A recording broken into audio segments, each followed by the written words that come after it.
Tikitok, we back. Back at it again. Uh, we gonna start this off. Okay, check this out. So basically, somebody named Jaden Steele alleged that she was attacked by Method Man in the '90s, right? Let's let this video play out and let her speak first.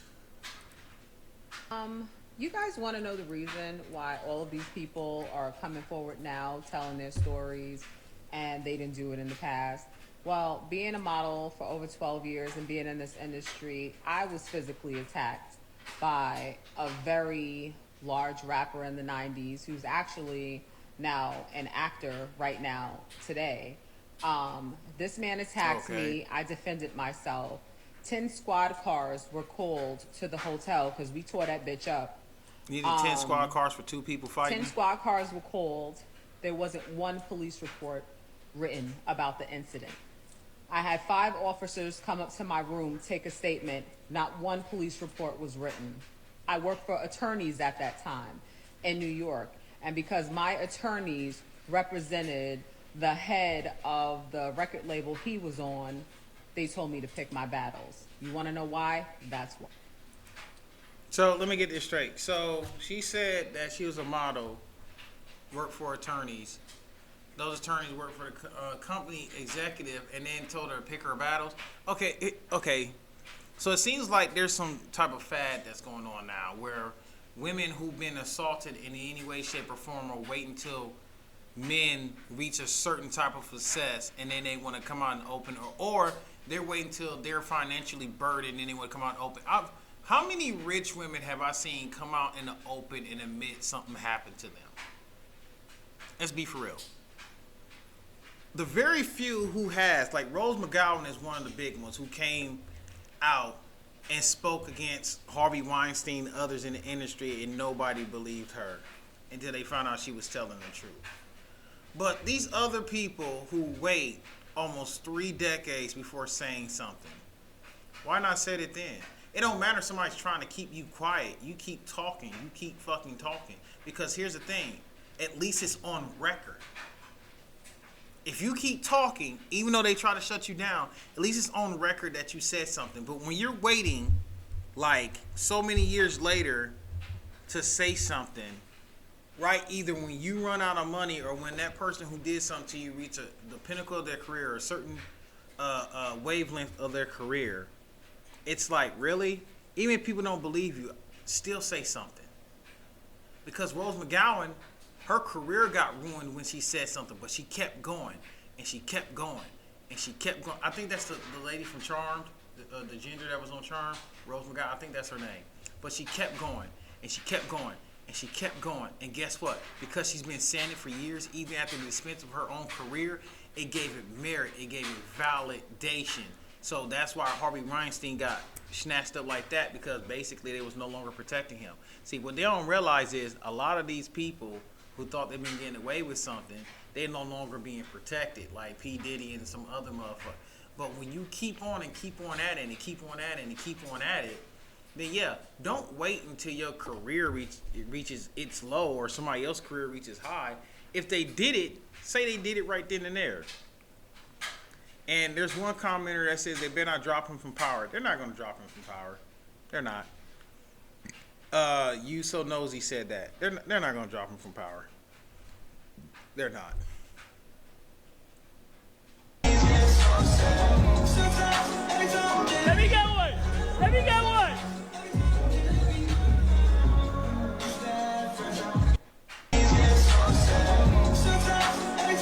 Let me get one. That's when you bored with a lot of money.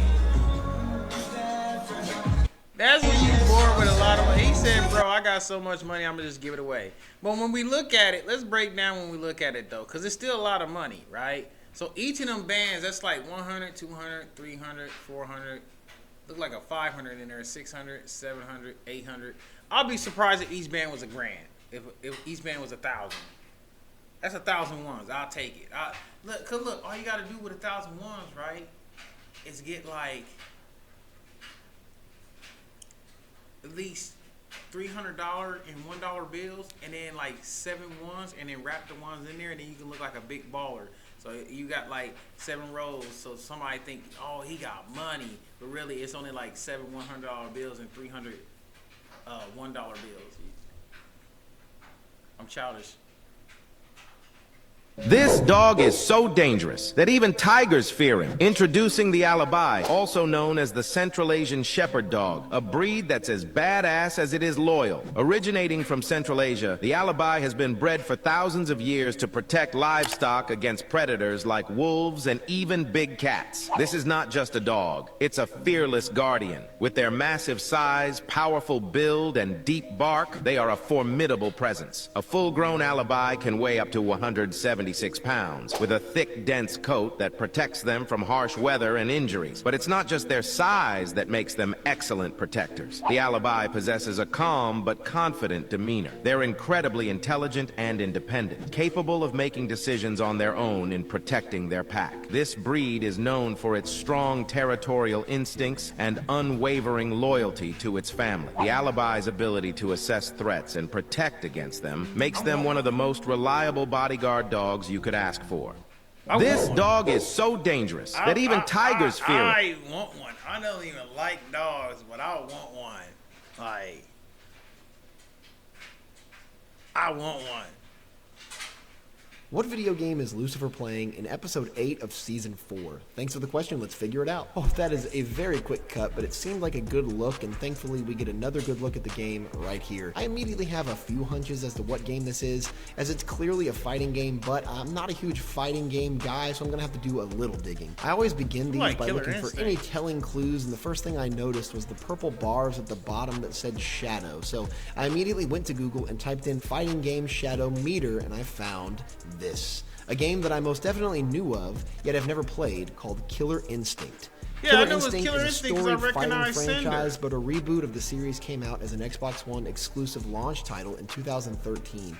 And as you'll see here, Lucifer is in fact playing on an Xbox One console. In Season 4, Episode 8 of Lucifer, Lucifer and Eve are playing Killer Instinct on the Xbox One. In this first clip, Lucifer is playing solo, specifically as Cinder against Shadow Jago on the Pinnacle stage map. And in this second clip, Lucifer is playing again as Cinder, and Eve is playing as Rash on the Forgotten Grotto stage map. A few really fun details here that are rare for video game scenes like this in movies and TV shows. It seems, of course, like it was definitely intentional to have Lucifer, you know, the underworld boss of hell, to play as the fiery Cinder, characters. yeah, that is fire. That Do you own a PlayStation? I do not. $1 or mystery gift? I'll have to go $1. Thank you. Do you know what was in here? A PlayStation. You might as well just choose Cybertruck. Do you Might own as a well just choose the PlayStation? mystery gift. $1 or mystery gift? It's automatically gonna be more than $1. Mystery gift. Did it say new PlayStation? Oh my gosh.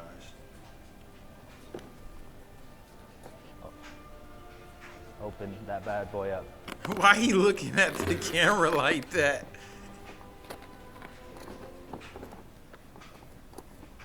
He was fucking looking at the camera.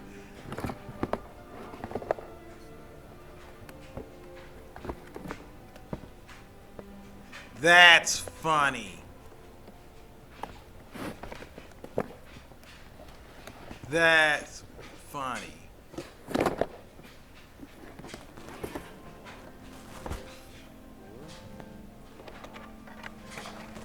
He got a PlayStation 4 with two PlayStation 4s with two Nintendo 64 controllers.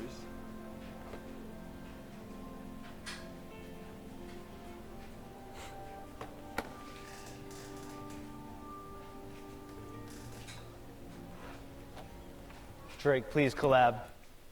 That's crazy. That's funny. I'm finna punch you in your fucking face with my left hand.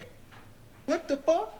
Oh my God, how are you that strong? No bullshit. You said you was finna do that shit before you did it. Hopefully I get to fight more stronger people like you one day. Well, you know, it's funny cause like, keep doing what you're doing and you will. But keep doing what you're doing and you fucking won't. I'm finna kick you with a roundhouse.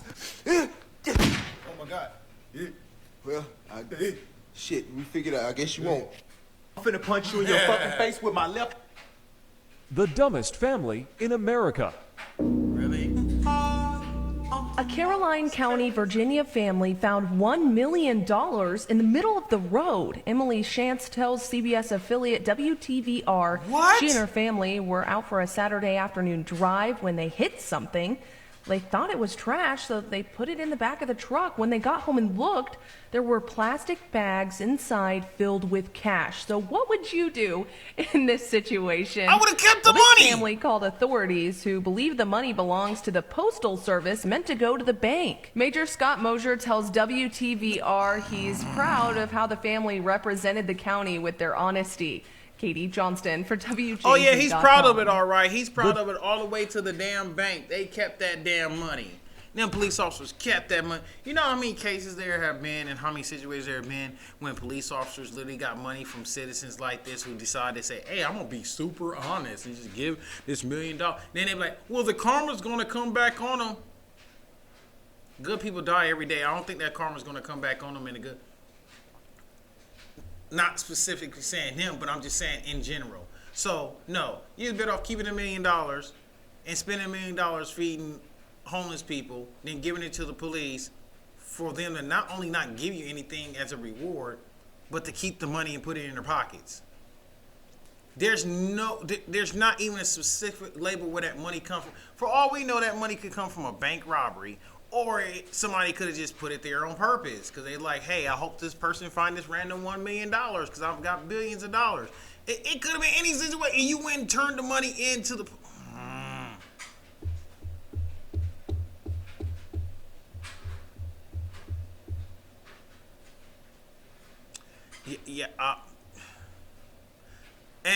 CB, Sag Nation on Facebook, she says, I would not turn in my blessing. There you go. Holy shit, I got a gun! What? Holy shit, I got a... If you are under 6'4", go to that side.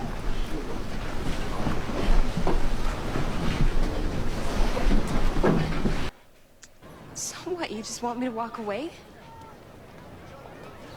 I'd do it myself if I could. So what, you just want me to walk away? I ain't gonna lie, Drake's always been a good actor, but oh my gosh. So what, you just want me to walk away? And the thing is, listen to what I'm about to say. Listen to what I'm about to say, because it may sound harsh this way, but listen to what I'm about to say. You got a daughter? I do. You got a son? Yes. Now imagine the son you raised, you love. Mm-hmm. You groom him to be a high-value, productive, competitive, successful man. Mm-hmm. Right. Would you want him getting with a woman that treats him like you treat men?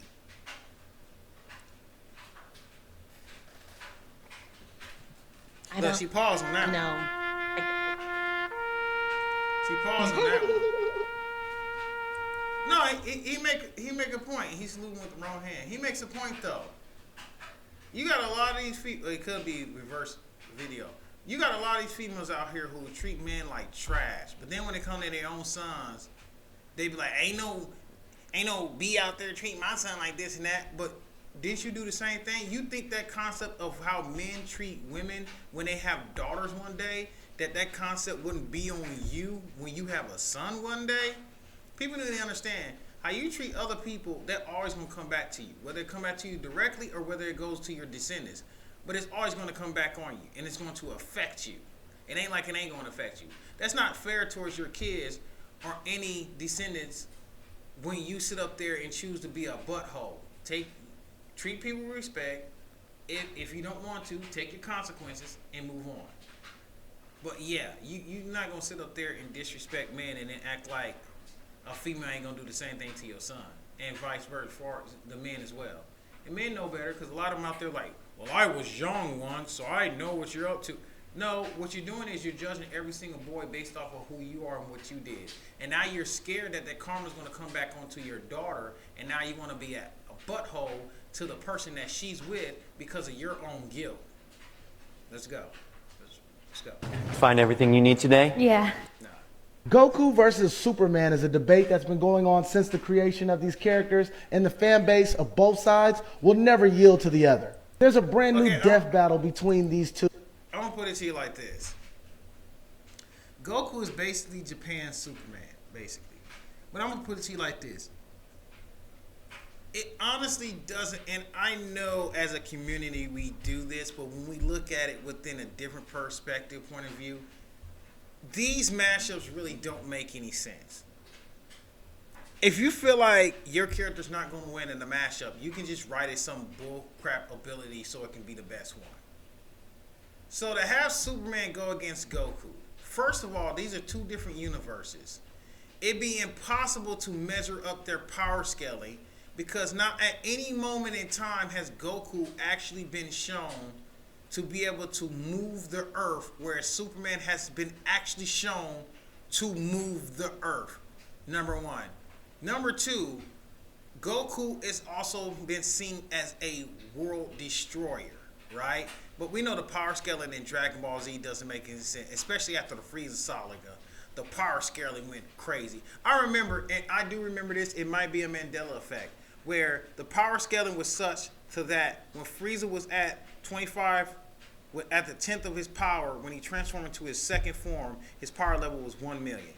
Then when he went to a quarter of his power, when he transformed into his third form, his power level was at 3 million, which was said to be 25% of his full power in his third form. Then when he transferred into his fourth form, it was said that his base power level in his fourth form was 6 million. He was still only using half his power. Meanwhile, the entire time, the reason why he's beating Goku, because Goku was actually only using, I think, up to 3.5 million, because he was doing Kaioken times 20 the entire time he was fighting Frieza. And then when Goku snapped and went Super Saiyan, his power level jumped to a multiplier of 50 or something like that. So his base power level was like, I think it was like 500,000 for his base power level, or 300,000 for his base power level. And it jumped up to like 15 million or something like that. I have to go back and look at it. But this is what we were told in the official books, which when you check the official books, it's completely changed. Because at that time, Captain Ginyu's power was 120,000. When he went in Goku, he couldn't reach Goku's full 300,000 power level. Because I think at the time when Captain Ginyu went inside Goku, it was actually 320,000, his base power. So it gets mixed up. Then when Vegeta got attacked and got brought back from the brink of death by Dende, his power level was 1 million. So he was able to match Frieza in that form. And I think, what'd you call when Piccolo fused with Nail, his power level jumped up to 900,000. And then temporarily, Gohan's power level went up that high when he went against Frieza, which is the reason why Frieza went into his third form and then started obliterating everybody. But I think at the end of the saga, when Frieza finally got 100% power level, it was 12 million and Goku's was at 15 million. Now, when you look at it, it's 120 million for Frieza and 150 million for Goku. Then when you start to get into the Cell saga, that's when they start reaching, like, I think Cell was like 300 million or something like that, and Gohan was like, I think Cell was like 310 million, 300 million, Gohan was like 330 million, 350 million or something like that. It's like the power scaling just goes crazy after that. It gets so damn confusing. But like when I think about it, at the end of the day, when we look at their feats within each universe, it'd be hard for me to sit up there and compare Goku and Superman, because Superman in the DC universe is not really power scaling. Most of it is just based off of abilities. Like when we look at the Flash can fly. The Flash can run so fast that he can actually jump through time just by running. But you see no other person in Dragon Ball Z universe actually do that by simply running. They can travel through time using other means, yes, but by simply running, no. You know, you don't hear anybody that's that fast within that universe. So how can we compare and be like, oh, this person is faster than Flash or something like that? And what a lot of people are not realizing is that whenever I'm gonna kind of blow this out the water. I know a lot of people gonna get pissed off, but like I said, it's just my opinion. Feel how you feel about it. Just don't troll, cause I will delete your comment. This how I feel about it. When you look at it, everybody always compare Goku going up to Super Saiyan God, even Ultra Instinct Goku, where I felt like Ultra Instinct is just an asshole to make Goku super powerful to beat Jiren, because they made Jiren so powerful they didn't know how to beat him. But Goku can go Ultra Instinct. They always put him up against a base level Superman, whose Superman real strength is not really shown too much, because Superman holds back a lot of his power. Superman holds back so much of his power because he's afraid if he goes full-fledged in base form that he might destroy the Earth, which is the reason why he holds back a lot of his power. And because of the way he was raised, he holds back a lot of his power. But while y'all out here comparing Superman, even if Superman was to let loose his power in that form, Superman going against Goku and having Goku barely win or something like that, y'all forget Superman Prime exists.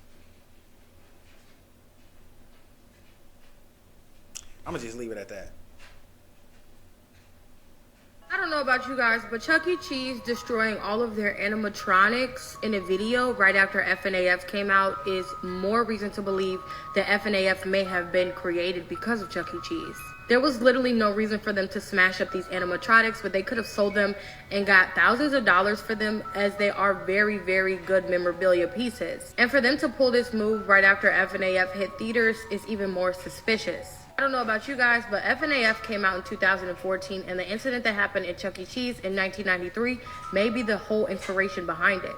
So are the people who own Chuck E. Cheese trying to avoid an FNAF catastrophe? Do they know something about the souls of the people that actually died at Chuck E. Cheese in 1990? Bro, I heard about that. My head's starting to hurt. But I heard about that when Chuck E. Cheese, Five Nights at Freddy's, some people said that was based off the whole Chuck E. Cheese incident where people end up getting killed by animatronics. But the same thing happened at Disney as well, too. Animatronics can't be trusted. So in regards to my last video, somebody said, so if animatronics are killing people and they're not even sentient, what do you think AI is going to do?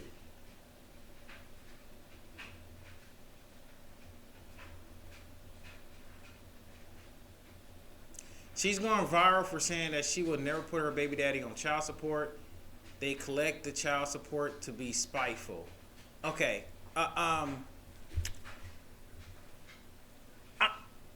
I'm going to say what I say now and let y'all hear the video. I only partially agree. Here's why I partially agree.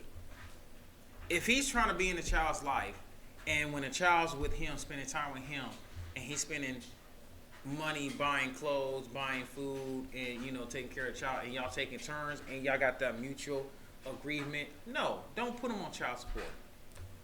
But if he one of those hit it and quit it, and then he don't want to change the child as his, when it's actually his. Now, she did risk opening her legs for a man that she probably knew wasn't worth jack or anything like that, but that doesn't matter. It's about the child.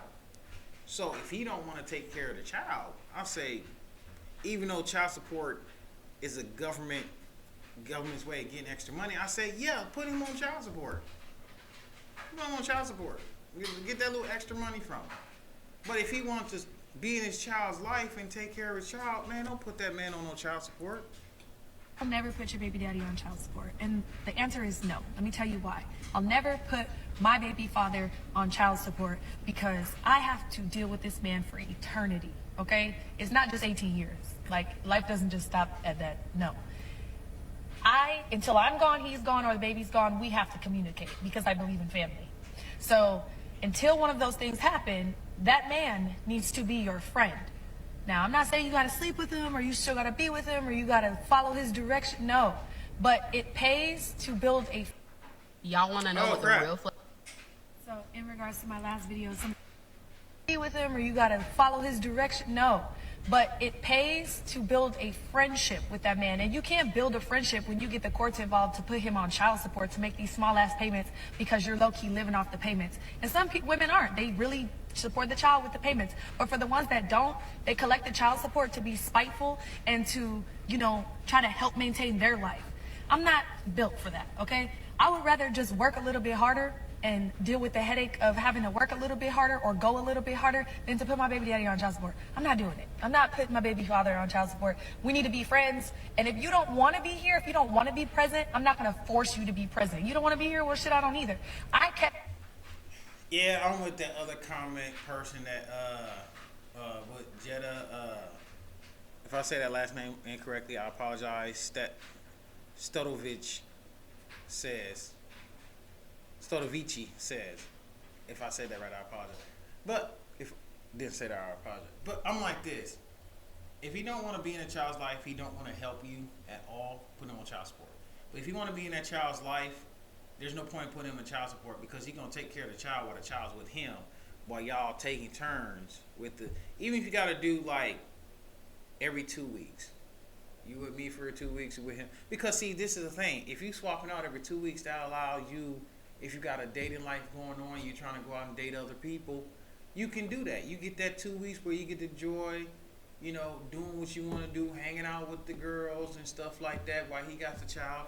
And vice versa. He can hang out with the boys. I think it's even just every 2 weeks. You know, there's 52 weeks in a year. You can make it work. You know, you get, 26 weeks each for the child. But if he's not trying to do that, not trying to be in the child's life, I'll say, hey, do it. Y'all want to know what the real flex is in this world? It's training your mind to be stronger than your feelings and your boundaries to be stronger than your empathy. Facts.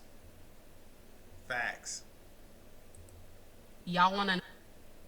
How long have you been together? 10-year anniversary. 10 years married. Been married 10 years. Between the two of you, who would you say has invested more financially in a relationship? Me. Well, hey, wait a minute, what the hell? Starting out. So when I was a student, a medical student in like medical school, she was working as a nurse, so she like supported us through when I was making no money. So before it was her, and now it's me as we've grown older. So what is it that he was able to bring, if not money, when you were making more? Well, I think love isn't about money and shouldn't be judged on that. But I mean, he's an amazing person inside and out, like just a beautiful person. So I fell in love with him for him and not for his money. We went through, college together, then medical school together, then residency together, then fellowship together. Now finally he has a job 15 years later. But so now I'm taking a backseat and I'm going to hang out now for a little bit. Wait, 15 years? I do gentlemen, understand let's have a talk. you This is just for my... Hold on. I do How long have you been together? 15 years? Bro, you owe her 15 years of rest right now. If she supported you for 15 years, and when you went through your fellowship and residency and all that, you finally got a job, and you wasn't bringing in no money, bro, she deserves to sit down for the next 15 years. She deserves that. She deserves a rest for the next 15 years. If she held you down for 15 years, she deserves a rest for 15 years. Of course she knew the money would come. That's what Jake the Snake 5786 is saying. Of course she knew the money would come. You know why? Because she invested in her future. She knew he was going to make money. She knew he was going to get that bag. So she's like, hey, let me go ahead and invest with him now since I know he's going to get that bag. And then he can take care of me in the future. And that's how she did it. And user 6006 ISE said, a woman's loyalty is tested when a man has nothing. A man's loyalty is tested when he has everything. Bro, that's so true. That is so true. Yep, E-Doggy, you right. She's playing the long game. She's playing the long game. But the fact that she sat there, look how she look at him. She loved this dude. This dude's lucky. You owe her, man. No excuses at all. Period. You owe her. So I'm gonna go ahead and end it on this one right here. We're gonna get number 6 video popping up. I like doing these YouTube reactions. I don't want to do them too much. I still want to work on my content. My head hurts. I still want to work on my own content. I think it's these lights. It's too many lights up here. But yeah, he owes her. I'm gonna just put it that way. So I'm gonna go ahead and say this. Be safe before I smack you in the face, and I'll see y'all later.